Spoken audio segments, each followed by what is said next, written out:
मंजिल उन्हीं को मिलती है जिनके सपनों में जान होती है। पंखों से कुछ नहीं होता दोस्तों, हौसलों से उड़ान होती है। मैं अशोक आप सभी का स्वागत करता हूं अपने YouTube चैनल उषा मैथ्स पे। आज मैं आप सभी के साथ एक कहानी शेयर करना चाहता हूं। कहानी कुछ ऐसी है जो बहुत कुछ आपको सिखाएगी और बहुत कुछ सीखने को मिलेगा। और हो सकता अगर आप इस कहानी को एक सकारात्मक लेते हैं तो आपकी ज़िंदगी में एक नई दिशा और नया मोड़ देगी। आज के ज़माने में लोग कहते हैं सच्चाई का ज़माना नहीं है, भलाई का ज़माना नहीं है। आपने भी सुना होगा, आपके आसपास लोग अक्सर अमूमन यही कहते हैं कि दुनिया में अच्छे इंसान नहीं रहे, इंसानियत नहीं रही। कई बार मुझे भी ऐसा लगता है कि वाकई में आज सच्चाई का ज़माना नहीं रहा है। लेकिन मैं आप सबसे एक छोटी सी कहानी शेयर करता हूँ इस ईमानदारी के रूप में। और एक ऐसी कहानी है जो मेरे जीवन से जुड़ी हुई है। बहुत ही रोचक कहानी है और जब भी मैं इस कहानी को याद करता हूँ तो मुझे लगता है कि एक इंसान को अपने आप में सही होना बहुत ज़रूरी है। आपके विषय में दुनिया कितना भी कुछ भी गलत कहे, लेकिन अगर आप अपने आप से सही हैं तो भगवान भी आपका हमेशा साथ देते हैं। अगर बहुत सारे लोग कहते हैं कि ऐसा कुछ नहीं होता है कि भगवान सबका साथ देते हैं, कुछ लोग समस्याओं से बहुत जूझते रहते हैं और कहीं ना कहीं जाके निराश हो जाते हैं और कुछ गलत काम करने लगते हैं, क्योंकि उन्हें लगता है कि आज के समय में ईमानदारी का ज़माना नहीं रहा है। अगर ईमानदारी का ज़माना नहीं रहा है तो आप सोचिए, क्या दुनिया में सब बेईमान ही लोग हैं? हाँ, बहुत सारे लोग होते हैं जो सोचते हैं गलत करने की, लेकिन बहुत सारे लोग ऐसे भी हैं जो बढ़िया सोचते हैं और अच्छा सोचते हैं और अच्छे ख्याल रखते हैं। तो मैं आप सभी के साथ देर न करते हुए एक मेरे जीवन से जुड़ी हुई सच्ची घटना जो ईमानदारी पे आधारित है और जिसका रिजल्ट, कहते हैं ना, रिजल्ट ऑफ ऑनेस्टी, ईमानदारी का जो रिजल्ट मिलता है वो कैसे मिलता है। लोग कहते हैं हम बहुत ईमानदार हैं, आगे नहीं बढ़ पाएंगे। मैं ज़रूर कहता हूँ अगर आप ईमानदार रहें, भले आप आगे देर से बढ़ेंगे लेकिन ज़रूर बढ़ेंगे और एक आपके अंदर जो आत्मविश्वास रहेगा वो अलग रहेगा। कहानी कुछ इस तरह से है और अगर आप इस सच्ची कहानी को पूरी लास्ट तक सुनते हैं तो ज़रूर एक मैसेज आपको मिलेगा। मैं आपको ये घटना बताता हूँ जो मेरे साथ खुद की बीती हुई घटना है। और ये बात है, मैं याद करूँ तो थोड़ा सा पीछे, और ये मुझे लगता है दिसंबर 2015 की बात है। उस समय मैं बीटीसी प्रशिक्षण में था, टीचिंग का प्रशिक्षण कर रहा था। तो मेरे बड़े भैया की शादी फ़िक्स होती है और शादी फ़िक्स होने के लिए से जानते हैं बहुत सारी रस्में निभाई जाती हैं। उन सभी रस्मों में से एक रस्म होती है गोद भराई की। गोद भराई की रस्म में क्या होता है कि लड़के वाले लड़की वाले के यहाँ पे जाते हैं गोद भरने के लिए। जो भी सारे शिष्टाचार होते हैं, रिश्तेदार होते हैं, कुछ फल फूल लेके जाते हैं, कुछ मिठाइयाँ दी जाती हैं, कुछ मिठाई लेके जाते हैं, सब लोग अपने अपने हिसाब से लेके जाते हैं। तो उससे जुड़ी एक बहुत ही रोचक घटना है। तो मेरे भैया का गोद भराई थी, बड़े भैया की गोद भराई थी। गोद भराई के एक दिन पहले की बात है, मुझे डेट एग्जैक्टली नहीं याद, लेकिन मुझे इतना याद है दिसंबर का महीना था, सन 2015 था। तो होता क्या है कि जिस दिन जाना होता है गोद भरने के लिए उसके ठीक एक दिन पहले, उस समय हम लोग रायबरेली शहर में रहा करते थे, रायबरेली में रहते थे। और रायबरेली से मुझे गांव जाना था कुछ सामान लेके, क्योंकि वहाँ पे मिठाई बननी थी। तो सामान क्या था, सामान के रूप में मुझे चीनी ले जानी थी और 2 बोरी चीनी थी, 50-50 किलो की 2 बोरियाँ चीनी की थी, जो मुझे रायबरेली से साधन के द्वारा अपने गाँव ले जाना था। तो होता क्या है कि अमूमन साधन की बात करें तो रायबरेली से लालगंज जाने के लिए आपको साधन चाहिए, फिर लालगंज से आगे जाने के लिए। तो मैं रायबरेली से एक मैजिक में बैठा और दोनों बोरियां जो थी मैजिक में पीछे की तरफ, जो पीछे गेट खुलता वहाँ के उसके नीचे दोनों बोरियां रख दी गई। तो उसमें होता क्या है कि, और मैं भी पीछे बैठ गया। अच्छा, जब मैं पीछे बैठ गया तभी, और जानते हैं प्राइवेट डग्गा मार साधनों में क्या होता है, जितने लोग बैठ जाएं आपको उनसे मतलब नहीं, आप कंफर्ट में बैठें या नहीं बैठें। उस आदमी को, जो जिसका साधन है, उसको लगता है जितनी सवारी, जितने लोग बैठ जाएं, क्योंकि उसे लगता है कि हमें एक चक्कर जाना, ज़्यादा से ज़्यादा लोग मिल जाएँ। तो मैं बहुत ही पतला दुबला था, अभी भी पतला दुबला हूँ, लेकिन पहले से थोड़ा ठीक हूँ। तो पतला दुबला था, तो मुझे वहाँ पे, मैं पीछे बैठा हुआ था, तो ड्राइवर आया और बोलता है कि आप आगे आ जाओ। मैंने कहा क्यों? तो उसने कहा कि आप पतले हो, मैं पीछे किसी और को बैठा लूँगा, आप मेरे बगल में बैठ जाओ। तो मैं आगे चला गया और चीनी की बोरी पीछे ही रखी थी। मैं आगे बैठ गया और चीनी की बोरी पीछे रखी थी और मैजिक रास्ते में रुकती थी। कुछ लोग बैठते थे, कुछ लोग उतरते थे, कुछ लोग बैठते थे, कुछ लोग उतरते थे।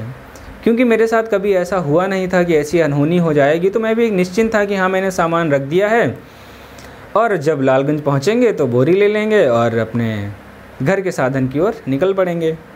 जब मैं लालगंज पहुँचता हूँ और सारी सवारियाँ उतर जाती हैं, मैं भी उतरता हूँ, मैजिक वाले को पैसे देता हूँ और पीछे देखता हूँ तो चीनी की बोरी गायब। चीनी की बोरी गायब ने कहा कि मैं घर पहुँचूँगा तो मेरे पिताजी उड़ा देंगे। पढ़े लिखे होकर के सामान मैजिक से उतर जाए, एक तो गांव में ऐसे ही लोग कहते हैं पढ़े लिखे गंवारी हो क्या, तब तो साबित भी हो जाता पढ़े लिखे गंवारी क्या। वैसे इस बात का पढ़ाई लिखाई से कोई लेना देना नहीं, घटना किसी के साथ भी हो सकती है। चीनी की बोरी उतर गई। अब मेरा दिमाग सनका कि अगर मैं घर चीनी लेके नहीं पहुंचा तो इतनी गालियां पड़ेंगी, मेरे बाप इतने मारेंगे, मेरे पिताजी इतना मारेंगे मुझे कि ज़िंदगी भर नहीं बोली। क्योंकि वहाँ पे 2 कारीगर मेरा ही इंतज़ार कर रहे थे, मैं चीनी लेके पहुँचूँ तो मिठाई बनने का काम शुरू हो। मैंने फटाफट मैजिक वाले से बोला, नहीं मुझे चीनी तो चाहिए, चीनी आप ला के दोगे। थोड़ा सा बहसा बहसी हुई, लेकिन उसने भी, उसको याद था कि रास्ते में एक जगह पड़ती है बदाई का पुरवा और वहाँ पे एक होटल है, वहाँ पे किसी आदमी ने अपना सामान उतारा है। उस आदमी का इंटेंशन नहीं था कि मेरी बोरी भी उठा के ले जाए।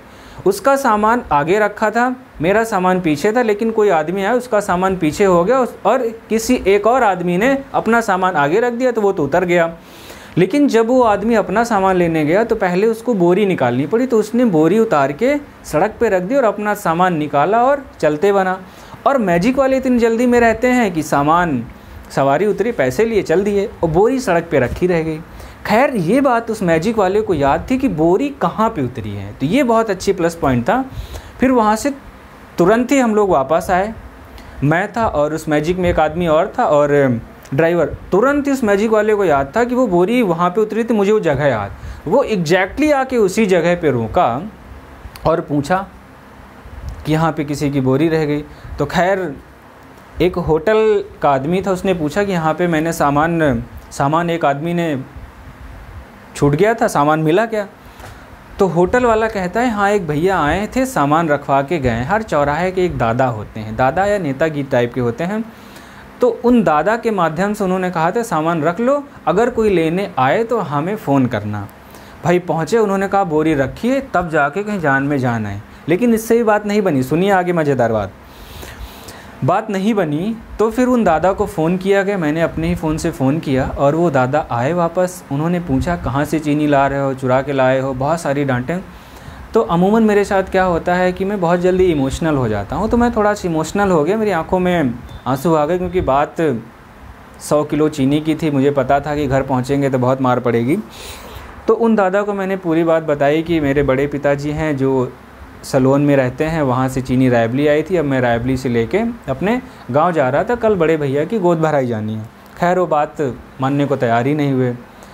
फिर जैसे तैसे मैं बहुत भावुक हो गया। तभी एक इंसान और वहाँ पे उस होटल पे आते हैं, उन्होंने कहा कि लगता नहीं बोरी है चोरी की, वाकई में इनके घर की बोरी नहीं, इतना परेशान कोई नहीं होता। खैर उन्होंने कहा आपको चीनी की बोरी मिल जाएगी। तो उस आदमी ने कहा कि आप मुझे 65 रुपये दे दीजिए। और मैं आपको मज़े की बात बताता, उस समय पढ़ाई कर रहा था, मेरे पास सिर्फ 20 रुपये थे, साधन किराए जाने भर का पैसा ही था, सिर्फ 20 रुपये थे। तो मैंने कहा मेरे पास तो पैसे भी नहीं 65, तो उसने कहा बोरी नहीं मिलेगी। फिर मैं और भावुक हो गया, एकदम से आंखों में आंसू आ गए।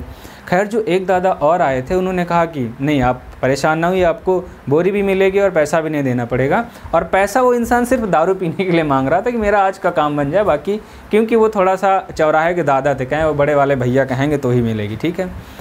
तो जो एक दादाजी आए हुए थे, उन्होंने कहा कि आप ठीक रहिए, शांत रहिए, परेशान ना होइए, आपको आपका सामान मिलेगा। खैर उन दादाजी ने मुझे वहाँ पे समोसे भी खिलाए और 50 रुपये और दिए और मेरा सामान मुझे वापस मिल गया। तो मुझे लगा कि आज के ज़माने में अगर आपके साथ ऐसी घटना होती है, सच्ची इंसानियत, सच्चे लोग उपस्थित हैं, इसका मतलब ज़रूर मैंने कहीं ना कहीं किसी भी लोगों का नुकसान नहीं पहुंचाया होगा, तभी भगवान आज मेरे साथ हैं। एक इससे रिलेटेड एक घटना और है। घटना ये थी कि मैं पढ़ाई करने के लिए, ग्रेजुएशन में पढ़ाई करने के लिए दिल्ली में रहता था। तो वहाँ की एक घटना है छोटी सी। तो एक आदमी वहाँ से पैसे चुरा के भाग रहा था और उस आदमी को रात में रुकने भर के लिए जगह चाहिए थी। वो आदमी मुझे मिला था दिल्ली में लक्ष्मी नगर मेट्रो स्टेशन पे, मयूर विहार फेज़ 2 थोड़ा सा आगे पड़ता, वहाँ की बात है।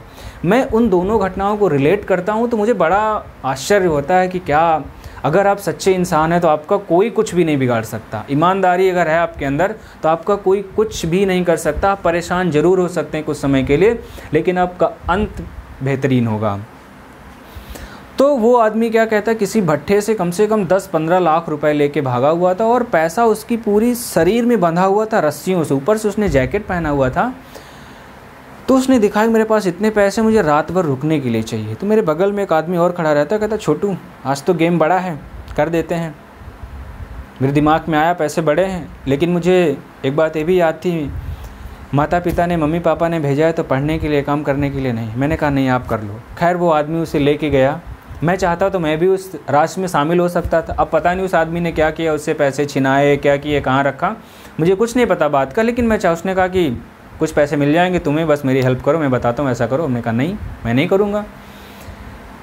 खैर वहाँ से मैं चला गया। उस घटना को चाहता तो मैं भी उस चोरी के पैसों में हिस्सेदारी ले सकता था, लेकिन मैंने ऐसा बिल्कुल नहीं किया।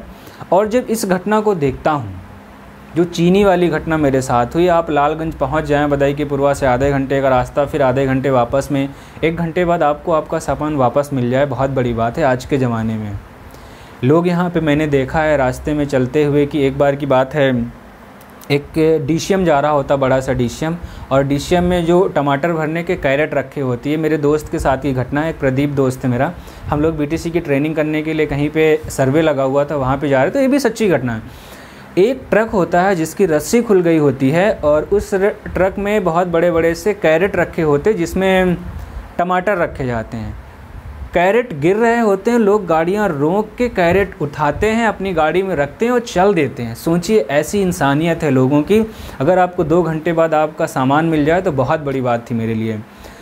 तो जैसे मुझे सामान मिली, मैं वापस अपने घर के लिए पहुंचा और मैं बहुत ही शुक्रगुजार हूं भगवान का कि मेरे साथ ऐसी अनहोनी कोई नहीं हुई। नहीं, मेरे पिताजी बहुत मारते। और ये कहानी मैंने अपने बच्चों के साथ क्लास में भी कई बार शेयर की, क्योंकि बहुत सारे बच्चे निराश हो जाते हैं, सर ईमानदारी से कुछ नहीं होता, ज़माना ऐसा, कुछ ऐसा करना पड़ेगा। अगर आप ईमानदार हैं तो आपके साथ कभी गलत नहीं हो सकता है, भगवान हमेशा आपके साथ रहेगा। तो आप सभी ईमानदारी से मेहनत करते रहिए, पढ़ाई करते रहिए। मुझे ईमानदारी पे पूरा भरोसा है। आप किसी के साथ, मैंने आज तक अपनी कहते नहीं अपनी तरफ से ना ही पैसों रुपयों से कोई हानि पहुंचाई है और ना ही पहुंचाने की कोशिश की। अगर कभी भी किसी का दिल मेरी वजह से दुखा हो तो मैं इस वीडियो के माध्यम से उन सभी साथियों से माफ़ी मांगता हूं, किसी बात से दिल दुखा हो। जबकि मेरे विषय में लोग बहुत सारी बातें कहते हैं, ये ऐसे हैं, ये वैसे हैं, इन्होंने ये कर दिया, इनको यहाँ से निकाल दिया गया, उनको वहाँ से निकाल दिया गया। भैया हम जैसे हैं वैसे ही रहना चाहते हैं। हम आपके साथ उस टाल मटोल में नहीं पड़ना चाहते हैं और हम बहुत ही फेयर तरीके से काम करने वाले लोग हैं। और मुझे सच्चाई पसंद है, ईमानदारी पसंद है, इसलिए मैं स्ट्रगल पे हूँ और ये मंजिल बहुत ही लंबी है। और आप सभी छात्रों का साथ रहेगा तो ज़रूर मंजिल पे पहुँचेंगे और आप सभी को भी ज़रूर पहुँचाएँगे, मेरा ये आप सभी से वादा है।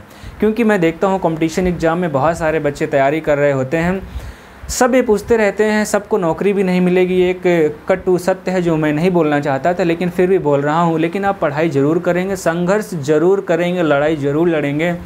जो भी लोग नौकरी से वंचित रह जाते हैं, मैं आप सभी के लिए एक ऐसा प्लेटफॉर्म लाऊंगा जहाँ से आप सभी के कुछ ना कुछ अर्निंग्स हों। मेरा ये प्रयास रहेगा, मैं ऐसा क्या करूँ कि जहाँ पर आप उस प्लेटफॉर्म पर जुड़ सकें और बहुत बड़ा इन्वेस्टमेंट भी ना हो और पढ़ाई के साथ ही जुड़े रहें। ये सबसे बड़ा प्लस पॉइंट रहेगा मेरा। मैं कुछ ऐसा ट्राई कर रहा हूँ, दिमाग में कुछ बातें हैं, बहुत ही जल्द आप सभी के साथ रिवील करूँगा कि ऐसे जितने बच्चे हैं जिनको लगता है मेरा पढ़ाई से अब कुछ नहीं हो सकता, उनके लिए भी कुछ किया जाए, साथ में मिल के कुछ किया जाए। तो मेहनत करते रहिए, ईमानदारी से काम करते रहिए। ये बहुत ही सच्ची घटना थी मेरे जीवन से जुड़ी हुई कि मुझे मेरा सामान वापस मिल गया और मैं अपने घर गया और मैं उस दिन को याद करता हूँ ना। सच बताता हूँ आपसे, जो भी लोग इस वीडियो को सुन रहे हैं, कभी भी आप गलत नहीं करेंगे किसी भी इंसान के साथ, चाहे 1 रुपये को, चाहे 10 रुपये को, चाहे 10 लाख की बात हो। अगर आप ईमानदार रहेंगे तो भगवान आपके साथ कभी गलत नहीं होने देगा, कभी भी गलत नहीं होने देगा। मैं इसके लिए जीता जागता उदाहरण। तब से मुझे ईमानदारी पे और भरोसा हो गया। गॉड पे एक वो अनकॉन्शियस माइंड में विश्वास चला गया, नहीं मुझे गलत करना ही नहीं है। और जो भी लोग करते हैं उन्हें भी बताना है कि अगर आप सच्चे रहेंगे तो भगवान आपका मुसीबत में साथ देगा। और कई सारी मुसीबतें मेरे साथ आई और भगवान ने मुझे मेरा हमेशा साथ दिया। तो इसलिए मैं आप सभी से भी कहना चाहता हूँ, ईमानदारी से आप पढ़ाई करते रहिए। इसका रिजल्ट आज नहीं तो कल मिलेगा, लेकिन ज़रूर मिलेगा। आप लड़ते रहिए, संघर्ष करते रहिए, हम लोग पढ़ते रहेंगे, मिलते रहेंगे। Thank you, wish you all the best, love you all. बहुत अच्छे लोग हैं आप सभी, मिलते रहेंगे हम लोग। Thank you.